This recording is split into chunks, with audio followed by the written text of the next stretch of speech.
قرآن پاک میں ایک آیت ہے جس کو پڑھ کر انسان ہر چیز کو حاصل کر سکتا ہے، چاہے وہ دنیاوی چیزیں ہوں چاہے آسمانی چیزیں ہوں۔ ایسی آیت ہے جسے حضرت سلیمان علیہ السلام بھی پڑھا کرتے تھے، اور اس کے اندر بے شمار کرشمے میرے رب نے چھپا رکھے ہیں۔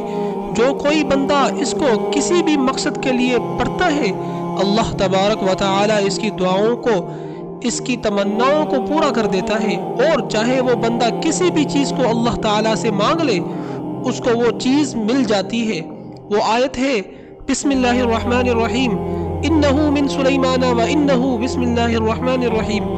اس کو جیسے ہی آپ پڑھو گے آپ کی تقدیر بدلنا شروع ہو جائے گی۔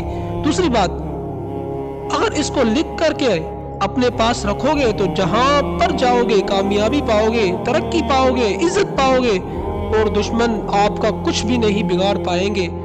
اور اگر آپ کے پاس وقت ہے تو دوسروں کو شیئر کریں، کیونکہ ہمارے پیارے نبی صلی اللہ علیہ وسلم نے فرمایا، اچھی بات کسی کو پتا دینا بھی صدقہ جاریہ ہے۔